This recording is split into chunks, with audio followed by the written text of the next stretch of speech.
and I appreciate you taking some time to come out in the rain and to celebrate an important occasion for the town of Dartmouth and for the university. So my name's Laura Stone. I'm an advancement officer, and I am going to sort of MC our event and bring up a couple of different speakers today.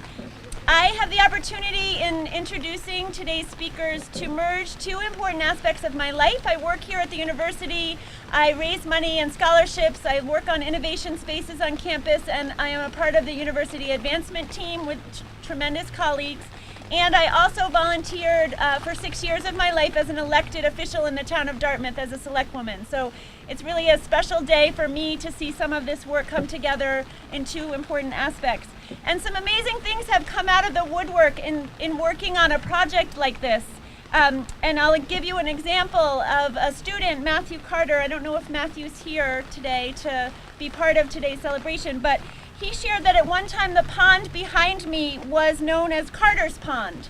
And it was his family's dairy farm cow pond, and his grandfather Asu and his father Asu Jr. and his cousins John and John dug the pond. And a project like this offers us the opportunity to acknowledge our forged history and to make sure that no one forgets the sacrifices that have come before us to make these kinds of things happen at a university campus and at a community like the town of Dartmouth. So I want to take a moment to introduce Jerry Cavanaugh. Jerry is the Senior Vice Chancellor for Strategic Management here on the university campus, and he's going to give some welcome remarks to UMass Dartmouth. Let me welcome everyone to campus. It's great to have you all here. 2014, of course, marked the 350th birthday of our town, but also the 50th birthday at this location. And that's why we're here today. And that's why we've asked Stacey to produce this fabulous piece. And Stacey, we cannot thank you enough. But this occasion is also a celebration of the incredible relationship of trust and respect between the university and the town. As someone who has managed these town-gown relationships over a number of decades, this is an extraordinary one. And we ought to take the time to understand it and recognize it. For 50 years, we have been working together with a multitude of successes. And I won't go into all of them, but most of you have been involved in them. So let me thank everyone today for all of this work, and particularly for those people who were involved in the 350-50 project. It is a great testament to our ability to work together and get things done. Let me first recognize Chris Marquis, State Representative, who is always helpful to us and always there when we need him. And there's a number of other people from the town and the university who have done great work, and let me point out some of them. Michael Hayes, Peter Gelmacher, Crystal Harris, former Dean Adrian Teo, who is here, Christina Gardner, Laura Stone, David Cressman, and of course Stacey. And let me finally acknowledge that we could not have pulled this off without the support of the interim chancellor, Randy Helm, who wishes he could be here today but is actually at his son's wedding, which also is in the pouring rain. So we owe a debt of gratitude to everybody involved in this. This will be a long lasting tribute to our relationship, and I thank everybody for being a part of it. Thank you.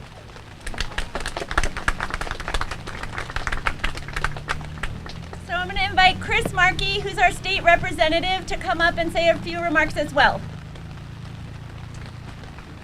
First, thank you everyone for coming and dealing with the rain, but I always seem to come here and it's always ironic that I'm the one who speaks on certain things, and this is one where no one in my family, including myself, has any artistic ability. So it's kind of strange for be here, but I think you can pick up the symbolism, and this is one of the things that you hope the university and the students pick up, is this idea that, you know, whether they're running by or they're taking a walk or they're strolling with their significant other, they can take a moment and reflect on what it is to be from Dartmouth, what it is to have a community, and the history behind it. That's what's really important when you have these types of artwork, to give people the opportunity to reflect. And I think that's exactly what the university is here for, is to give young people an opportunity to be reflective in where they've come from and where they want to go. And hopefully this art will show that to them. I also want to acknowledge that the town has been a great receiver of the university, and the university has been a great receiver of the town. I think they have worked so well together in the times that I have had to deal with them in the legislature. It seems that it is a very cohesive relationship, and it's something that is incredibly important to the success of the town as well as to the success of the university. So with that, I'd like to say thank you all for coming.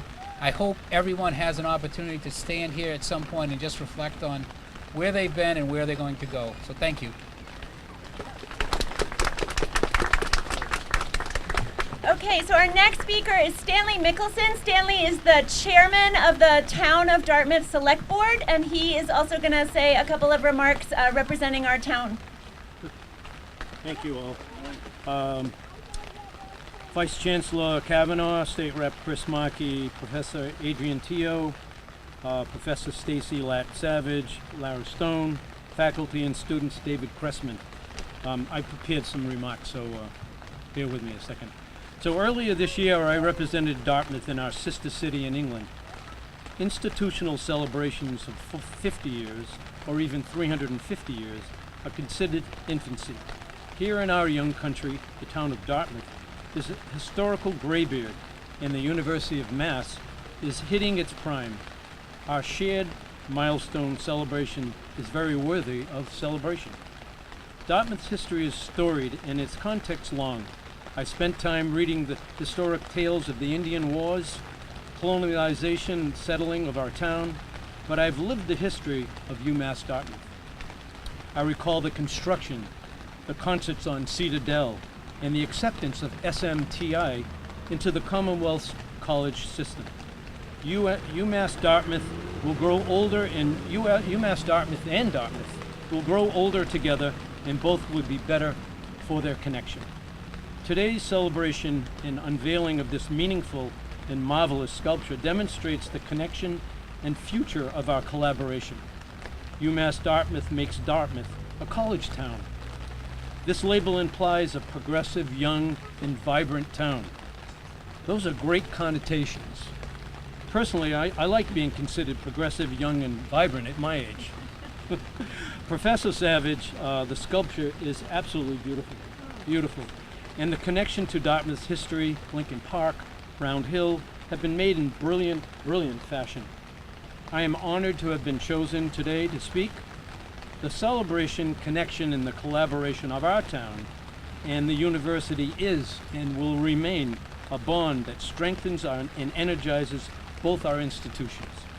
So I just want to, one other last thing, special thanks to the 350 committee from the town, as well as the former Living Gallery Committee for their support. And I will turn over the mic to Mr. David Cressman. I'll let you do that, Lara, if you like. Thank you. First, I want to thank everyone for attending and specifically acknowledge the 350 team, Mike, Peter, Crystal, Adrian Teo, Christina, Lara Stone, and Stacy. It's been a great team to work with. We've had our travails at times, and our challenges, but I think today is the culmination of a very successful venture, which one person already whispered to me and said, I think you got everything you wanted and more. And that's true. I really did get everything we wanted and more. This project really marks the second time the town has collaborated with the university on a sculpture project. The first in 2013, called Link Together, Connecting Community, was installed on the town-owned land at the Dartmouth Community Park near the Southworth Library. Thanks to the former Chancellor McCormick, former Chancellor Grossman, and Dean Trio for their support on these projects. This is the second time that Stacy has been commissioned by the town to complete a unique piece of work using materials of importance to the community. This place is very important in the sculpture, I think, because to me, it's going to be a monument to our anniversaries of the 350th and 50th anniversaries. And it's a reminder of our anniversaries for decades to come. Very often, what I've seen in the history of marking decades is we put together a nice box and we bury it somewhere, and that is, in a sense, the remembrance of what occurred that maybe somebody will dig up in 25 or 50 years and hopefully look at it.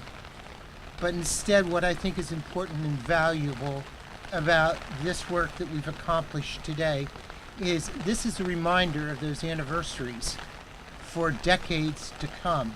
And it's something that we can see every day of the year in all of those years to come.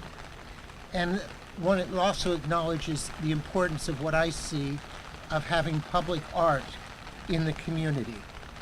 In concluding, I want to thank the Select Board, the 350th Committee, and particularly Cindy Marlin, who ended up really chairing that.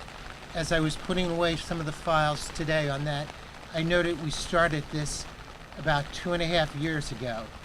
I think when we were done with our first meeting 2.5 years ago, I don't think we would have envisioned that this is where we would be 2.5 years later, concluding a project that will be a welcoming place for all of us to come in the community, as well as a wetlands restoration project.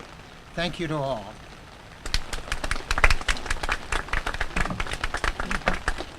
Thanks, David. So our final speaker who's going to introduce our sculptor is former Dean Adrian Teo, who's a professor in the College of Visual and Performing Arts. I want to make sure that Adrian shares a little bit about the start of this project and acknowledges the team. And then I also want to acknowledge our current dean, David Clayman, who's here today as well. Adrian got started with us on the project, and Dean Clayman graciously suggested that Dean Teo is the right person, former Dean Teo is the right person to share a little bit about the history, since he got started with us on this project about 2 years ago. So although the birthdays of the town and the university for their 350th and 50th were in 2014, we are installing this sculpture today. So, Dean Teo. Thanks, Laura.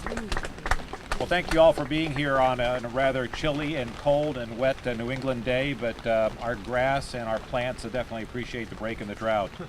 I want to also add a shout out to our design team, our in-house design team, Crystal Harris, Christina Bowen, and Peter Geldmacher, who really kept this project moving here on campus.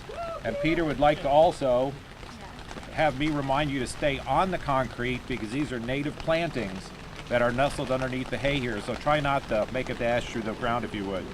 I'd also like to give a shout out to CRJA landscape designers John Amadeo and Evan Travis, John Oliveira and Sons of Dartmouth for their site construction, and landscaping by Tom Vieira of Westport, and Mark Souza Contracting of Fairhaven for the kiosk, which has a lot of this information for you to look at maybe when the weather's just a little bit better.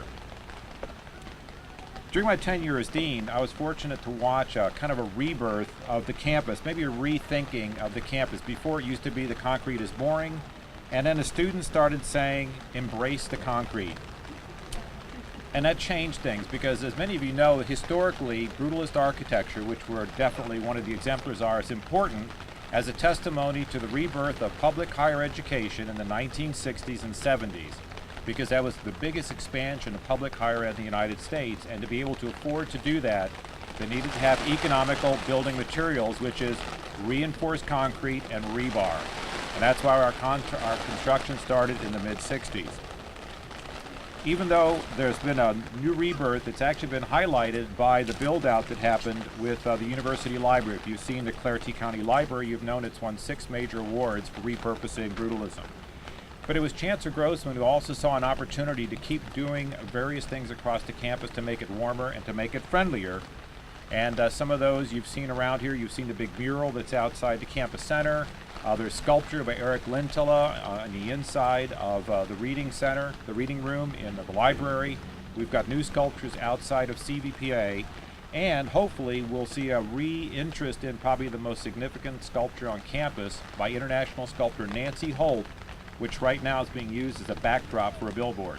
But it's actually called Spin Widener, and it was installed in 1991. So I'm hoping that maybe Peter will get some of his landscaping magic over there. Nancy, of course, some of you may know, was the International Sculptor of the Year back in 2013 before her untimely death. The Living Gallery was mentioned briefly before, and it came about because of the master plan and strategic planning. And again, it was to bring the visual back to the vision of Paul Rudolph. If you don't know about Rudolph, he's considered one of the fathers of brutalism, and he was also the dean of the Yale School of Architecture at the time. And what we've done is we've tried to get people refocused on what's beautiful about the campus, what's unique about the campus. Been working on this project now for about the last 5 years. And I think the linchpin has been the Living Gallery Committee, which is made up of members of the community of the campus, members of the larger community surrounding us, the student representatives, members of the staff, members of the faculty, so that there's a voice to what we look like here on the campus. And that brings us to the highlight of the day. And let me introduce to you Stacey Lab Savage, who is a sculptor, professor of fine arts in the College of Visual and Performing Arts. She's a graduate of Cornell, and she exhibits her artwork nationally as well as regionally. Our venues include museums, galleries, sculpture parks, and commissions, two of which are in New Bedford and Dartmouth that have been mentioned before. The Holocaust Memorial off of Buttonwood Park, which has actually some of these materials in it, which she'll tell you where it came from, and also the collaborative sculpture at the Dartmouth Community Park. With further ado, let me introduce to you one of my favorite sculpture colleagues, Stacey Lab Savage. Right. So I feel terribly guilty that you guys are in the rain, so I'm gonna go really a little off book here, and we're gonna answer the question, what is it? Right? What is this? So, and I'm a teacher, so I'm gonna pass out some pamphlets. Is this question and answer after? We're gonna need them. Peter Gelmacher didn't want me to draw on chalk on the surface here, you know, but I couldn't anyway.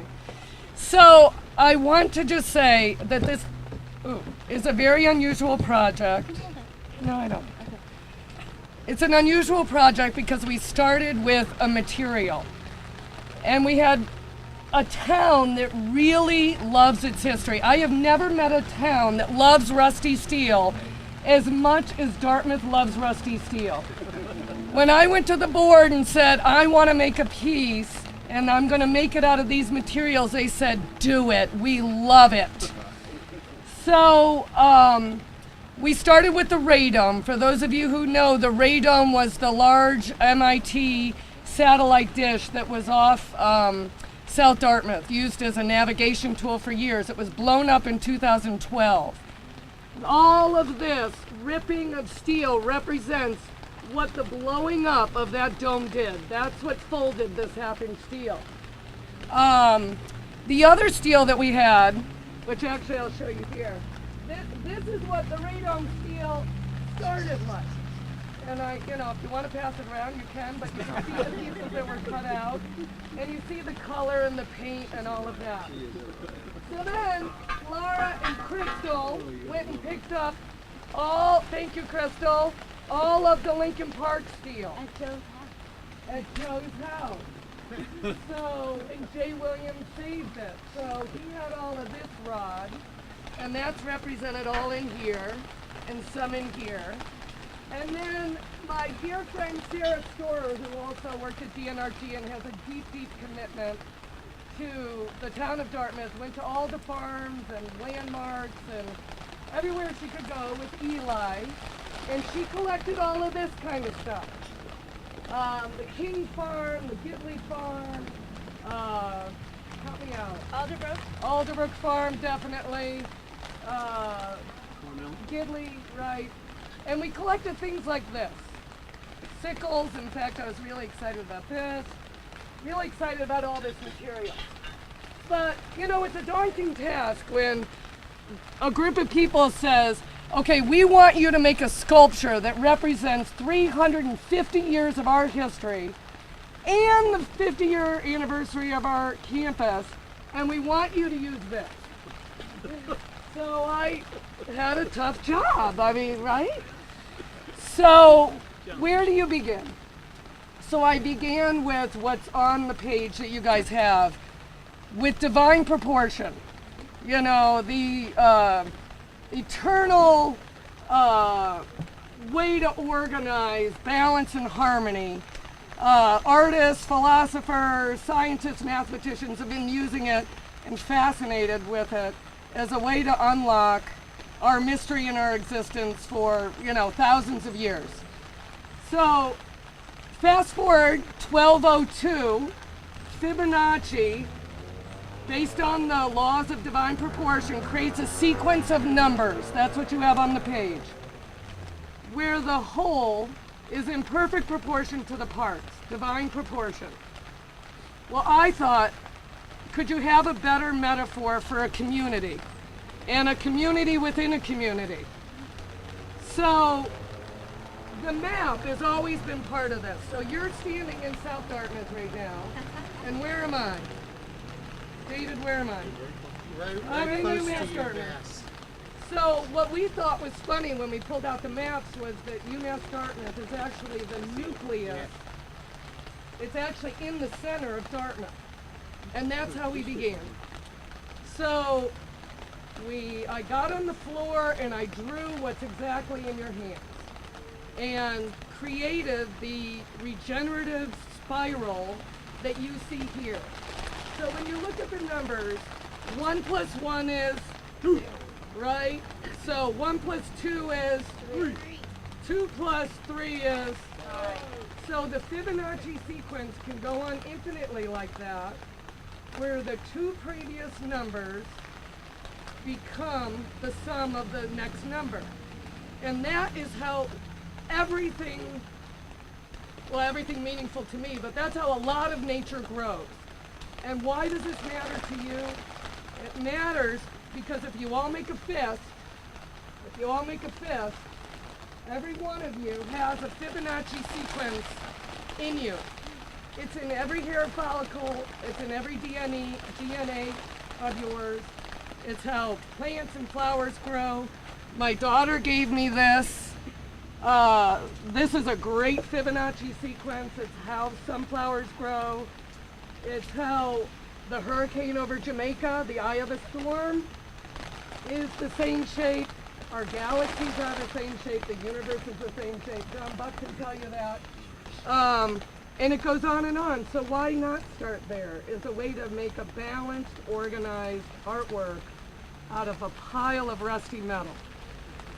So just to decode it, I've told, this is from the Radome, this is from Lincoln Park, but you'll find pieces of, I'm all right.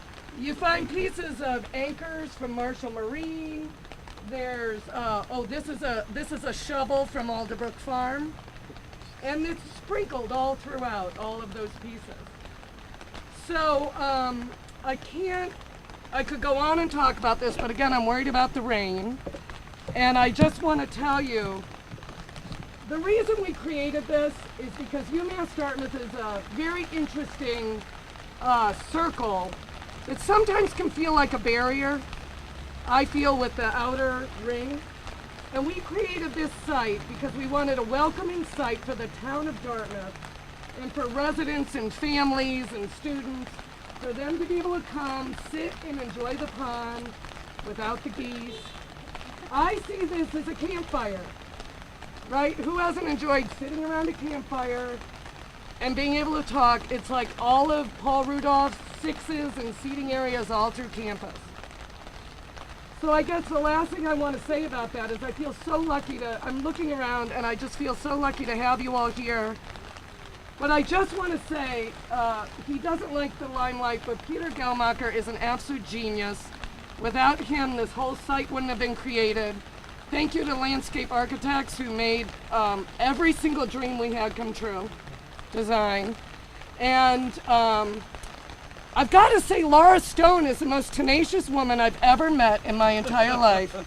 And without her, absolutely none of this would have happened. So I really thank you for everything that you've done. Crystal Harris, University architect, was Peter Gelmacher's talk. So thank you all, and let's stand in the rain and entertain questions. Okay, so before we take any questions, we're just going to quickly cut the ribbon in case anybody has a time constraint, and then Stacey can field some questions. But we're going to take a quick moment to cut the ribbon and sort of officially dedicate this beautiful space.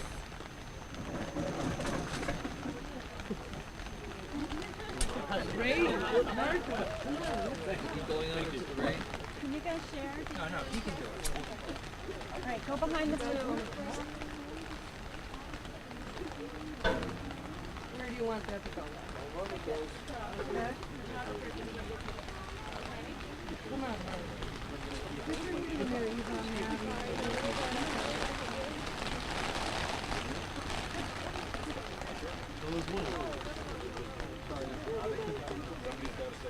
Okay, on your mark, get set, cut!